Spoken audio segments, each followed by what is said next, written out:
Hey, I'm Patrick Curtis, CEO and founder of Wall Street Oasis. Today's chat is with Ryan, a WSO Academy alum that was able to break into a front office investment banking role at Bank of America in New York, as well as an exclusive private equity internship for his sophomore summer. He joined the Academy in the summer after his freshman year, and he explains the two primary ways that the program helped him land these competitive internships.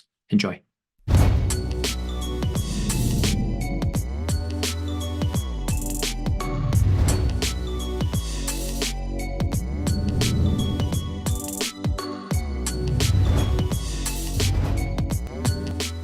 All right, Ryan, thanks so much for taking the time to chat with us today. Ryan's a former WSO Academy student, had a lot of success. So I have a particular affinity for this story because Ryan was small liberal arts college, like I went to Williams. Ryan's at Colby. He's an athlete there, a soccer player. Ryan, do you want to just give a little bit more about your background, just so the listeners can kind of hear about that? Definitely. Yeah. Great to talk to you again, Patrick.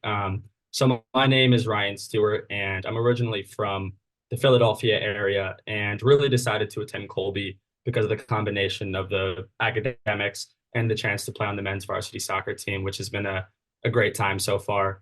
And, coming into school, I knew I wanted to do something finance, business related, but really didn't know what that would look like. And during my freshman year, I had the chance to do a few networking events that Colby held and found investment banking, corporate banking, private equity to really be kind of the most interesting. And after taking a course during my freshman winter called The Art of the M&A Deal, that's really when I decided to pursue investment banking, really. Got it. Okay, so you kind of knew pretty early on freshman year, which is earlier than a lot of the other students kind of find out. A lot of them are like sophomore. They come to us like winter sophomore year, and we're panicking because we're like, "You need to hurry." You actually were probably Right. what I call right on time, which is summer of after your freshman year. RBC opened up in September. We know this past year, so it was super early. I'm Yeah. curious, were you ready for that? I know you started in like mid-summer with us. Were you ready for that, or did you feel like it wasn't until, because I know there was another Russia of firms that opened up like December 4th and then a bunch more in January. I'd love if you could just like talk a little bit about from your perspective when you came in. I know obviously there was a resume review. I remember the 7 stories specifically about you. A lot of your stories were about soccer, and I was like, we need to put Yeah. a little bit more. So talk a little bit about that process with the head mentors. Yeah, definitely. So I would say prior to joining the academy, I would say something that I was pretty good at was networking, just because I'd always been a people person, so that was something that came pretty easily to me. But I was also given all of these kind of resources from Colby. They were really just thrown at me with no kind of direction on exactly what to do and when to do them in terms of order. And so I think when I joined the academy, the biggest thing was just giving me kind of a detailed plan on what to do when and how to approach those different things. And that really gave me a framework, which I think is really important. And so, in the summer when I officially joined, I started hammering those different modules and types of things. And I would say, I mean, when RBC opened, as you said, in September, I would say I wasn't fully ready, but I would say I was certainly much more prepared just after being 1 month in the academy and getting all the resources like the different technical interview guides and courses. So, I think I would have done all right, but definitely not as strong as with having a few more months in the academy. Did you focus a lot on like self-study? Did you come to the live boot camps kind of early on, and was that helpful, or did you do more like mock or both, like mock interview focus? Yeah, so I did go to some of the live like investment banking boot camps, which was certainly helpful to actually hear someone walk through different types of questions and how to approach it.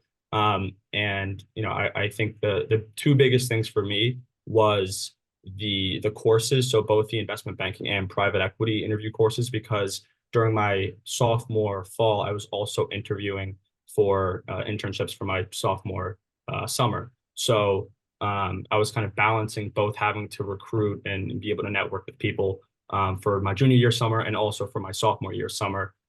So I was doing kind of both private equity and IB So you had to interview have like guides. two, you had to have two YIB, YPE. One was like more, hey, I'm really into sell side. Yeah, So it's a little bit, it's tough because you're probably interested in both, which is fair, but as an 18 or 19-year-old, you're like expected to know your future like 7 years down the road, Right. which is really hard. So yeah, it's good to hear that was helpful. Tell me a little bit about like as you progressed. I know now this probably wasn't when you were going through the mock interviews. We have like score. We actually give a report card on each of the mocks. Did you ever do any mocks with this Yeah. that you got back? Yeah. Yeah. Yeah. I had a few towards the end of my process. Yeah. Yeah, so just for people who are listening, like there's 10 sub components there, five behavioral, five technical. So we're really trying to hone in on like where you might need to improve. I think Ryan was probably Yeah. one of our stronger interviewers. I think you were scoring pretty high throughout, if you're landing offers Mhm. left and right. So you landed a Yeah. buy side offer and you landed, sell side. So obviously you were doing something right. Can you let's rewind a little bit saying you're really good at networking. I'd love to hear for the listeners who are in a similar position, what does that mean in terms of like volume to try and have the success like replicate what you did in terms of like number of connection requests on LinkedIn, number of emails like per week, and then more specifically like number of calls. Yeah. So during I think my freshman fall, I think it was around November is when I guess I first had my first networking role. But more toward the end of my freshman winter and freshman spring was really when I started networking pretty hard. And I think at the peak of that time, I was probably having like 3 to 5 calls a day, really just blasting off, cold emails, just, messaging pretty much anybody on LinkedIn. That's And it wasn't even, that's higher than what we even say, like we even have for our students, like 3 to 5 a day. That means you're doing like upwards over 10 calls a week, which is kind of the higher end of our range, like if not 15 yeah, a week. How are you getting that many yeah. phone calls? Was it all alum? How are you like converting that many to actual phone calls? Yeah, so I would say the majority of the people I first spoke with was certainly alum. So I mean, I pretty much have spoken to every single person, or I at least think it's up there, and specifically in investment banking from Colby, just because there's not a ton. But Yeah. yeah, I really made sure to hammer the Colby alums first, and then I think something that was really helpful with the academy specifically, it gave me more of a framework, and also with some of the tools that the academy provides made it much easier for me to actually send out emails and make it more organized. And it also made it a lot more efficient. I definitely wasn't efficient with how I was doing that during my freshman year. So I think that was a big bonus, which really helped me save a lot of time, going into sophomore year. So you did about, let's call it 40 calls kind of freshman year or something in that range or even more. I would say, yeah, I would say maybe 60, maybe Which 60 to is 80. which is yeah, really high. That's definitely in the I'd say the top like that's 99th percentile for sure for freshmen. For sophomores, it's kind Yeah. of like more standard. Can you talk to me about like how you kind of it sounds like you kind of slowed down freshman summer after kind of going so hard with it during freshman year. Is that Yeah. accurate? And when did you pick back up kind of as you kind of just rewarmed a lot of the connections you had already had, or tell me about that as you got Yeah. closer, So, I mean, as you got closer to recruiting, I mean. Yeah, yeah. So I think, when I was initially reaching out to a lot of those people my freshman year, it was really just understanding the job, like, what exactly are they doing? Like, do I really think I would be, well in that type of environment? Yeah. And so I think that really just helped me one, like learn how to tell my story, and one, just learn how to talk to people as well. Mhm. And then, when I went into the summer and then early sophomore year, a lot of that was more specific networking. So reaching out to specific banks that I realized I may want to work at, and then reconnecting with those people that I really thought I connected most well with, and then just trying to continue to build on those relationships. So would you say like by like through the fall, it was more like 2 to 3 calls a week or 5 calls a week, something like that? Or did you scale it up when the bank started opening to like 10 calls a week again or 15 calls a week?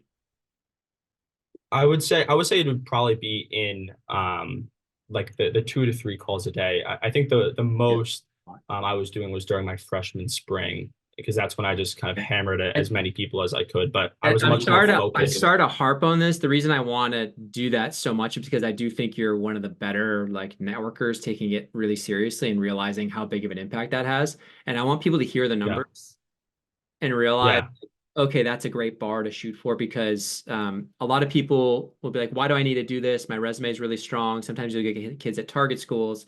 And to be clear, Colby doesn't have that many people in banking. So like, I think you knew early on, like you were going to have to make your own path, or at the very least Yeah, talk to every single investment banker that went to your. right. So I think it was really smart on your part to really aggressively go after that. Obviously in parallel, you were improving your technicals and all that other stuff.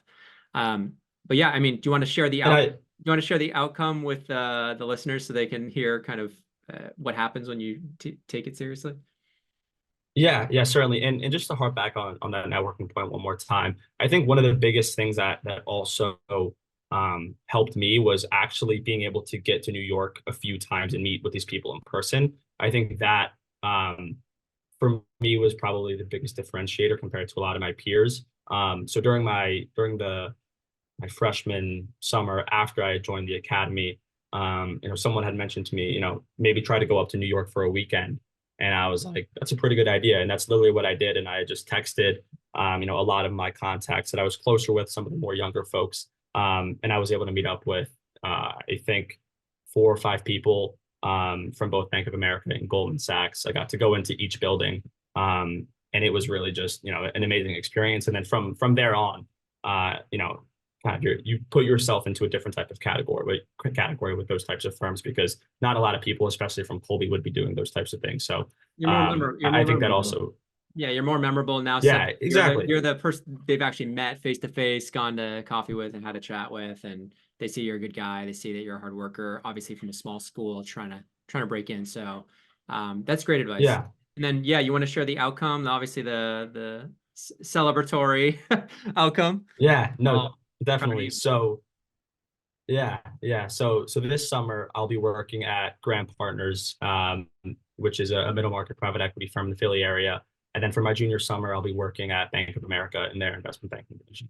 Amazing. So yeah, small, we'll call it a low semi-target to bulge bracket bank. Really impressive. Obviously, you put in all the work needed to get there.